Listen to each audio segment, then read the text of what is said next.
بسم اللہ الرحمن الرحیم۔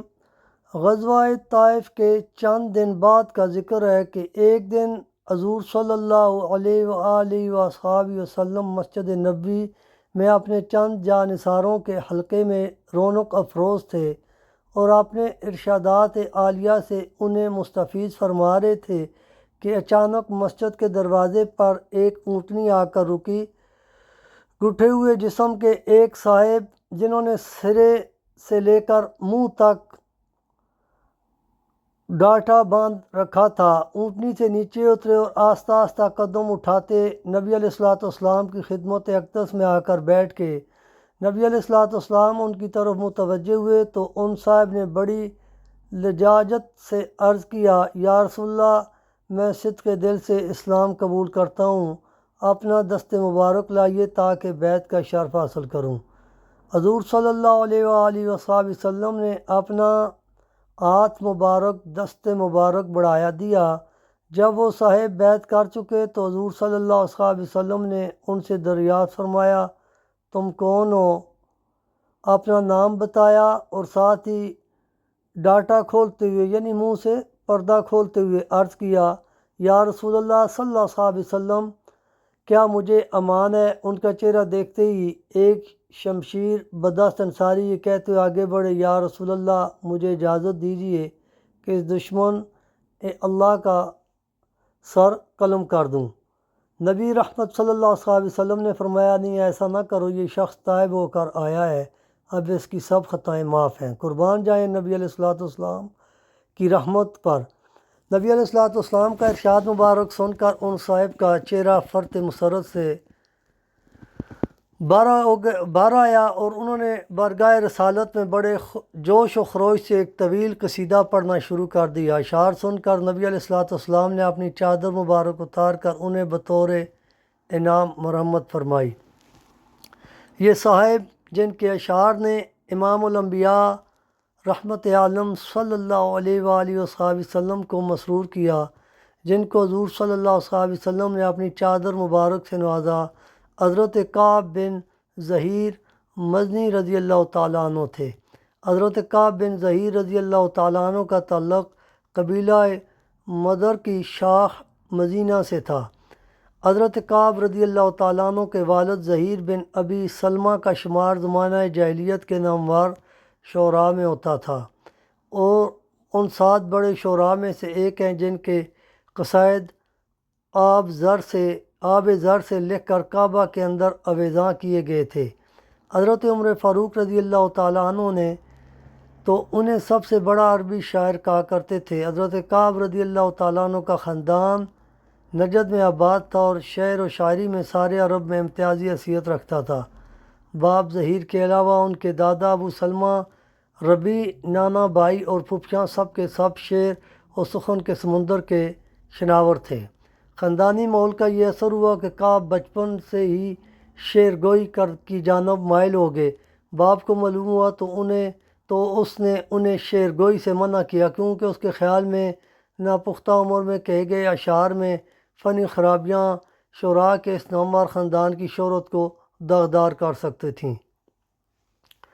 لیکن شعر گوئی کعب رضی اللہ تعالیٰ عنہ کی گٹی میں پڑی تھی۔ انہوں نے مشق سخن جاری رکھی۔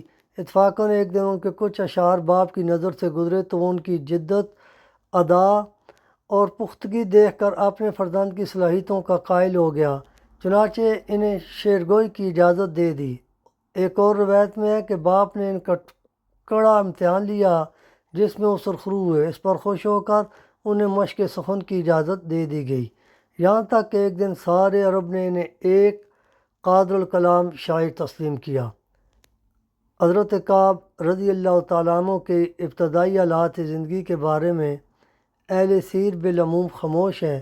زیادہ سے زیادہ اتنا پتہ چلتا ہے کہ ان کا بچپن سے جوانی تک کا زمانہ بنی غطفان کے علاقے میں گزرا۔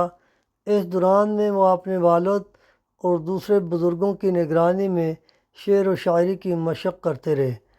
قرائن سے معلوم ہوتا ہے کہ کعب رضی اللہ تعالیٰ عنہ نے سپاہیانہ فنون میں بھی تربیت حاصل کی تھی اور ایام جاہلیت میں اپنے قبیلے کی لڑائیوں میں حصہ لیا کرتے تھے۔ بنو مدینہ کی قریش، بنو طے اور خزرج کے خلاف جو لڑائیاں ہوئیں، کعب ان میں اپنے قبیلے کی طرف سے شریک تھے اور رجزیہ اشعار پڑھ پڑھ کر اپنے جوانوں کو لڑائی پر ابھارتے تھے۔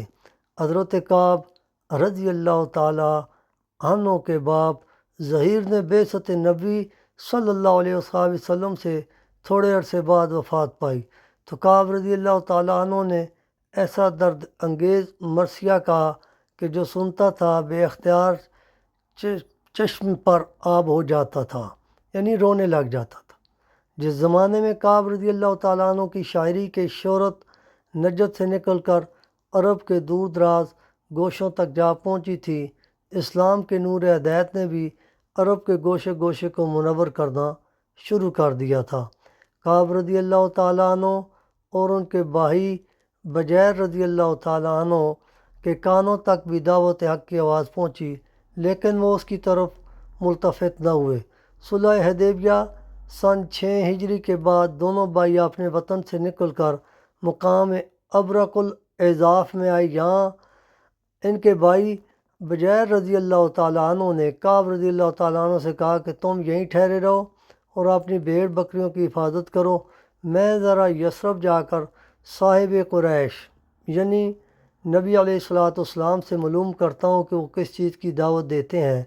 بجیر رضی اللہ تعالیٰ عنہ نبی رحمت صلی اللہ علیہ وسلم کی خدمت اقدس میں حاضر ہوئے اور آپ صلی اللہ علیہ وآلہ وسلم کے جمال، جہاں راہ اور ارشادات مقدسہ سے ایسے متاثر ہوئے کہ بلاتامل سعادت اندوز اسلام ہو گئے اور مدینہ منورہ کے ہی ہو کر کے رہ گئے۔ کعب رضی اللہ تعالیٰ عنہ کو بجیر رضی اللہ تعالیٰ عنہ کے قبول اسلام اور مدینہ منورہ میں مستقل اقامت کی اطلاع ملی تو سخت غضبناک ہوئے اور حالت غیظ میں نبی رحمت صلی اللہ علیہ وسلم اور حضرت ابوبکر صدیق رضی اللہ تعالیٰ عنہ کی شان میں چند گستاخانہ اشعار کہہ ڈالے اور مدینہ جانے والے ایک شخص کے ذریعے اشعار حضرت بجیر رضی اللہ تعالیٰ عنہ تک پہنچا دیے۔ حضرت بجیر رضی اللہ تعالیٰ عنہ شمع رسالت کے پروانے بن چکے تھے، وہ اپنے آقا صلی اللہ علیہ وآلہ وسلم کی شان میں گستاخی کیسے برداشت کر سکتے تھے؟ انہوں نے برے دل کے ساتھ حضور صلی اللہ علیہ وآلہ وسلم کو ان اشعار سے مطلع کر دیا۔ آپ صلی اللہ علیہ وآلہ وسلم کو کعب رضی اللہ تعالیٰ عنہ کی اس حرکت سے بڑی تکلیف پہنچی اور آپ صلی اللہ علیہ وآلہ وصحابہ وبارک وسلم نے فرمایا جو کوئی کعب کو دیکھے اس کو قتل کر دے۔ بعض ارباب سیر نے یہ رائے ظاہر کی ہے اور اپنی رائے کے حق میں دلائل بھی دیے ہیں کہ صرف یہ گستاخانہ اشعار کعب کے واجب القتل قرار دیے جانے کا سبب نہیں ہوئے تھے، بلکہ اس کے کچھ اور بھی اسباب تھے۔ وہ یہ کہ کعب ابرق الاضاف سے مکہ چلے گئے اور قریش مکہ کے ساتھ مل کر اسلام کے خلاف معاندانہ سرگرمیوں میں حصہ لینے لگے۔ وہ اپنے اشعار میں مسلمانوں کی ہجو کرتے، ہجو مطلب ہوتا ہے کہ یعنی گستاخانہ بیزتی والے شعر پڑھنا، یہ ہجو سے کہتے ہیں۔ مشرکین کو اہل حق کے خلاف مشتعل کرتے تھے۔ ایک روایت یہ بھی ہے کہ انہوں نے ابرق الاضاف میں اپنے بھائی کے ساتھ مل کر حضور صلی اللہ علیہ وسلم کو شہید کرنے کا منصوبہ بنایا تھا اور اسی مقصد کے لیے بجیر رضی اللہ تعالیٰ عنہ کو مدینہ بھیجا تھا، لیکن جب ان کے بھائی رضی اللہ تعالیٰ عنہ مدینہ پہنچ کر حلقہ بگوش اسلام ہو گئے اور یہ سازش تشت از بام ہو گئی تو حضور صلی اللہ علیہ وسلم نے کعب کا خون مباح کر دیا۔ بیشتر روایتوں سے یہی ظاہر ہوتا ہے کہ یہ واقعہ حضرت بجیر رضی اللہ تعالیٰ عنہ کے قبول اسلام کے فوراً بعد اواخر 6 ہجری میں پیش آیا، لیکن ابن شام کا بیان ہے کہ یہ واقعہ حضور صلی اللہ علیہ وسلم کی غزوہ طائف سے مراجعت کے بعد یعنی واپسی کے بعد 8 ہجری میں پیش آیا۔ بہر صورت حقیقت حال کچھ بھی ہو، اس بات پر سب کا اتفاق ہے کہ حضرت بجیر رضی اللہ تعالیٰ عنہ کے قبول اسلام کے بعد دونوں بھائیوں کی رائے مختلف ہو گئیں۔ بجیر رضی اللہ تعالیٰ عنہ راہ حق کے جانباز سپاہی بن گئے اور کعب نے اسلام کی مخالفت کو اپنا شعار بنا لیا۔ ابن شام نے لکھا ہے کہ صلح حدیبیہ کے بعد جو غزوات پیش آئے، خیبر، فتح مکہ، حنین اور طائف، حضرت بجیر رضی اللہ تعالیٰ عنہ نے ان سب میں حضور صلی اللہ علیہ وسلم کی رکابی کا شرف حاصل کیا اور ہر غزوہ میں اپنی سرفروشی کے جور دکھائے۔ ان غزوات میں انہوں نے حق کی حمایت میں نہایت پرزور اشعار بھی کہے، جن کو پڑھ کر معلوم ہوتا ہے کہ وہ صرف ایک اچھے شاعری ہی نہیں تھے بلکہ اسلام کی محبت بھی ان کے روئے میں سرایت کر گئی تھی، یعنی جسم کے بال بال میں دسی ہوئی تھی۔ حضور صلی اللہ علیہ وسلم جب غزوہ طائف سے فارغ ہو کر واپس مدینہ منورہ تشریف لائے تو حضرت بجیر رضی اللہ تعالیٰ عنہ نے خط لکھ کر کعب کو اطلاع دی کہ نبی علیہ السلام نے گنتی کے 2-4 دشمنان حق کے سوا باقی سب اہل مکہ کو بخش دیا ہے۔ قتل ہونے والوں میں ابن خطل بھی تھا، جو حضور صلی اللہ علیہ وسلم کی شان میں ہجویہ اشعار کہا کرتا تھا۔ دوسرے 2 گوہیرہ بن ابن ابی وہاب اور ابن زبرہ مکہ سے بھاگ کر یمن میں پناہ گزین ہوئے، تاہم ابن زبرہ طائب ہو کر برگاہ رسالت میں حاضر ہوا تو نبی علیہ السلام نے اس کو بھی بخش دیا۔ تمہاری جان بھی اسی صورت میں بچ سکتی ہے کہ تم میرا خط ملتے ہی سعادت اندوز اسلام ہو جاؤ اور برگاہ رسالت صلی اللہ علیہ وسلم میں حاضر ہو کر اپنی سابقہ خطاؤں پر ندامت کا اظہار کرو۔ حضور صلی اللہ علیہ وسلم کا دامن کرم بڑا وسیع ہے اور وہ خطا کاروں سے درگزر فرماتے ہیں۔ کعب کو حضرت بجیر رضی اللہ تعالیٰ عنہ کا خط ملا تو انہوں نے اپنے بھائی کے مشورے پر ابتدا میں عمل نہ کیا اور مختلف قبیلوں میں پناہ لینی چاہی، مگر کوئی قبیلہ انہیں پناہ دینے پر آمادہ نہ ہوا، حتیٰ کہ اپنے قبیلہ بنو مزینہ نے بھی انہیں پناہ دینے سے انکار کر دیا۔ اب ان کی آنکھیں کھلیں اور انہوں نے حضور صلی اللہ علیہ وسلم کا دامن اقدس تھامنے ہی میں عافیت پائی۔ ابن ہشام کا بیان ہے کہ کعب کو اسلام کی طرف راغب کرنے کا سبب وہ اشعار تھے جو حضرت بجیر رضی اللہ تعالیٰ عنہ نے انہیں لکھ کر بھیجے۔ یہ اشعار جو کعب کے گستاخانہ اشعار کے جواب میں تھے، سیرت ابن ہشام میں نقل کیے گئے ہیں۔ ترجمہ: جو حضرت بجیر رضی اللہ تعالیٰ عنہ نے شعر لکھ کر کے بھیجے تھے۔ کون شخص کعب کو جا کر میرا پیغام دے گا اور اس سے پوچھے گا کہ جس دین کی تم مذمت کرتے ہو اس میں آخر کیا خرابی ہے؟ وہ دین تو سراسر بلائی ہے، نجات کی طرف لے جانے والا ہے، صرف اللہ کا رستہ ہے، لات اور عزیٰ کے راستے نہیں ہے۔ اگر نجات اور سلامتی چاہتے ہو تو اللہ کے راستے پر چل کر حاصل کر لو۔ وہ دن یقیناً آنے والا ہے جب پاک باز اور پاک نفس مسلمان کے سوا کوئی نجات حاصل نہ کر سکے گا۔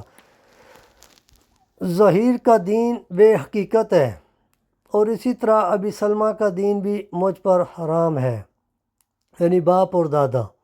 اسلام کے بارے میں شرح صدر ہونے کے بعد کعب رضی اللہ تعالیٰ عنہ بارگاہ رسالت میں حاضر ہو کر مشرف با اسلام ہوئے۔ حافظ ابن حجر عسقلانی رحمۃ اللہ تعالیٰ علیہ نے الاصابہ میں لکھا ہے کہ حضرت کعب رضی اللہ تعالیٰ عنہ مدینہ منورہ پہنچے تو سیدھا مسجد نبی صلی اللہ علیہ وسلم کا رخ کیا، جہاں نبی علیہ السلام کچھ صحابہ رضوان اللہ تعالیٰ علیہم اجمعین کے درمیان تشریف فرما تھے۔ کعب رضی اللہ تعالیٰ عنہ نے اپنی اونٹنی کو مسجد کے دروازے پر بٹھایا، پھر اپنے قیاس اور قرینے یا خاص علامتوں سے نبی علیہ السلام کو پہچانا اور صفوں کو چیرتے ہوئے آپ صلی اللہ علیہ وآلہ وسلم کی خدمت اقدس میں جا کر بیٹھ گئے۔ پہلے کلمہ شہادت پڑھا، پھر یوں عرض پیرا ہوئے، یا رسول اللہ صلی اللہ علیہ وآلہ وسلم، میں کعب بن ظہیر ہوں اور امان کی التجا کرتا ہوں۔ ابن ہشام نے علامہ ابن اسحاق رحمۃ اللہ تعالیٰ علیہ کے حوالے سے بیان کیا کہ جب لوگوں کو علم ہوا کہ امان طلب کرنے والا وہی کعب بن ظہیر شاعر ہے جس کا خون نبی علیہ السلام نے بدر کر دیا ہے، تو ایک انصاری نے آگے بڑھ کر ان کو قتل کرنا چاہا اور اس مقصد کے لیے نبی علیہ السلام سے اجازت طلب کی۔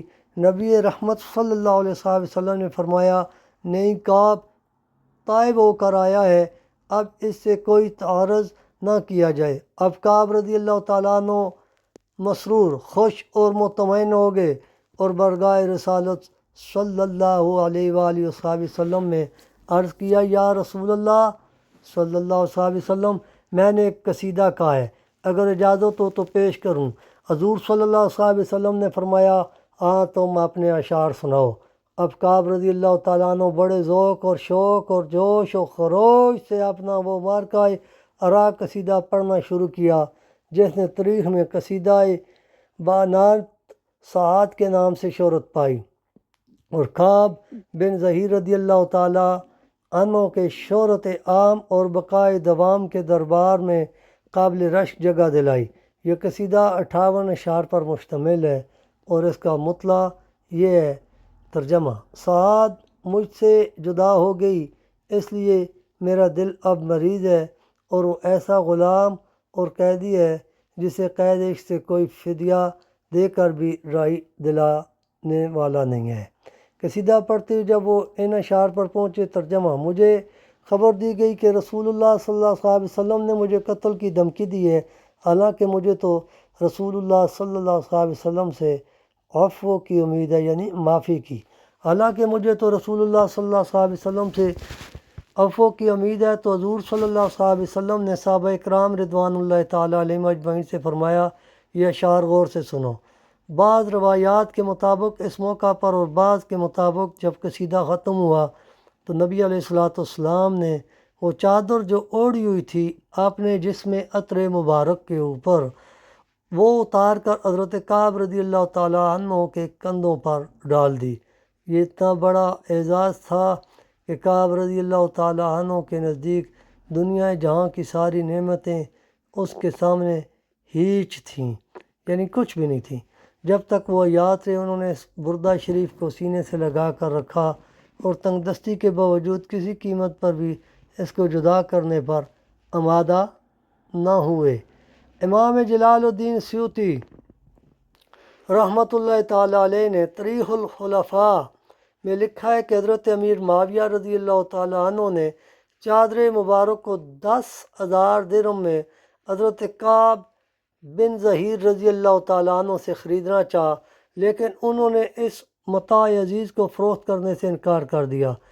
حضرت کعب رضی اللہ تعالیٰ عنہ کی وفات کے بعد ان کے بیٹے عقبہ نے یہ بردہ شریف حضرت امیر معاویہ رضی اللہ تعالیٰ عنہ کے ہاتھ میں 40,000 درہم میں فروخت کر دی۔ بنی امیہ کے بعد یہ ردائے مبارک خلفائے بنی عباسی کو وراثتاً ملی۔ امام سیوطی رحمۃ اللہ تعالیٰ علیہ کا بیان ہے، سقوط بغداد کے بعد جب تتاریوں نے لوٹ مار کا بازار گرم کیا تو یہ بردہ شریف گم ہو گئی، لیکن بعض دوسرے مورخین نے یہ رائے ظاہر کی ہے کہ عباسی خاندان کے جو افراد تتار گردی سے بچ رہے تھے وہ اس ردائے مبارک یعنی نبی علیہ السلام کی چادر مبارک کو اپنے ساتھ پہلے شام اور پھر مصر لے گئے۔ مشہور مملوک فرمان روا الملک الظاہر بحیرس نے مصر میں خلافت عباسیہ کا احیاء کیا تو عباسی خلفاء اس ردائے مبارک کو خاص موقعوں پر اڑا کرتے تھے۔ ترکوں نے مصر کی مملوک حکومت کو ختم کیا تو یہ بردہ شریف قسطنطنیہ منتقل ہو گئی، اور آج بھی استنبول میں سلطان محمد فاتح کے تعمیر کردہ محل توپ کاپی کے کمرہ نمبر 12 میں ایک طلائی صندوق میں محفوظ ہے۔ حضرت کعب رضی اللہ تعالیٰ عنہ نے حضرت امیر معاویہ رضی اللہ تعالیٰ عنہ کے عہد حکومت کے آغاز سن 42 ہجری میں وفات پائی۔ اللہ تعالیٰ ان کے اوپر ہزاراں رحمتوں کا نزول فرمائے، آمین۔